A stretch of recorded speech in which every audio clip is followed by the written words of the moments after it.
Welcome back to morning super prime time బులెటిన్లో ఇప్పటి వరకు ఉన్న 6 బిగ్ బ్రేకింగ్స్ని ఒకసారి చూద్దాం. Number 1, Telangana Raj Bhavan hard disk మాయం కేసులో ఉద్యోగి శ్రీనివాస్ని రెండోసారి పంజాగుట్ట పోలీసులు అరెస్ట్ చేశారు.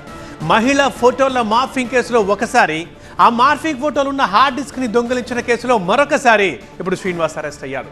రెడీగా సెకండ్ బ్రేకింగ్ చూస్తున్నాం. ఏపీ కేబినెట్ కాసేపట్లో సమావేశమవుతోంది. 19 ప్రాజెక్టులకు సంబంధించి ఎస్ఐపిబి ఆమోదించిన 33,000 కోట్ల పెట్టుబడులకు కేబినెట్ ఆమోదం తెలపబోతోంది. రెడీగా థర్డ్ బ్రేకింగ్ చూస్తున్నాం. ఇవాళ తిరువూరు అండ్ విశాఖల్లో స్థానిక సంస్థల్లో ఎన్నికల హడావుడి కనిపిస్తోంది. ఈ రెండు చోట్ల నిన్న ఎన్నికలు వాయిదా పడ్డాయి. ఇవాళ Tiruvuru municipal chairman and GVMC deputy mayor ఈ ఎన్నికలకు రంగం సిద్ధమైంది. నటిక ఫోర్త్ బ్రేకింగ్ చూస్తున్నాం. పాకిస్తాన్ గూఢచారి జ్యోతి మల్హోత్రాని సిట్తో పాటు ఐబీ, ఎన్ఐఏ, మిలిటరీ ఇంటెలిజెన్స్ అధికారులు అందరూ ప్రశ్నించారు. ఆమె ట్రావెల్ హిస్టరీ పైన, పాకిస్తాన్ చైనా అధికారులతో సంబంధాలు, దేశ రహస్యాలపైన ఊపిలాగుతున్నారు. ఇక ఫిఫ్త్ బ్రేకింగ్. భారీ వర్షాలకు పాపం బెంగళూరు ఉక్కిరిబిక్కిరి అవుతోంది. అక్కడ కురుస్తున్న వర్షాలకు 24 గంటల్లో 3 చనిపోయారు. అంత ఘోరంగా ఉంది పరిస్థితి అక్కడ. ఇక సిక్స్త్ అండ్ ఫైనల్ బ్రేకింగ్ చూస్తున్నాం.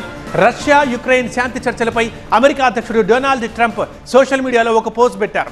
2 దేశాలు వెంటనే శాంతి చర్చలు ప్రారంభిస్తాయని ఆ పోస్టులో పెట్టారు. మరోవైపు చర్చలకు యుక్రెయిన్ కూడా సానుకూలంగా స్పందించింది. సో దీంతో యుద్ధం ఆగుతుందా అని అందరూ అనుకుంటున్నారు, ఆగాలనే కోరుకుంటున్నారు. రైట్, ఇవి ఇప్పటివరకున్న 6 బిగ్ బ్రేకింగ్స్.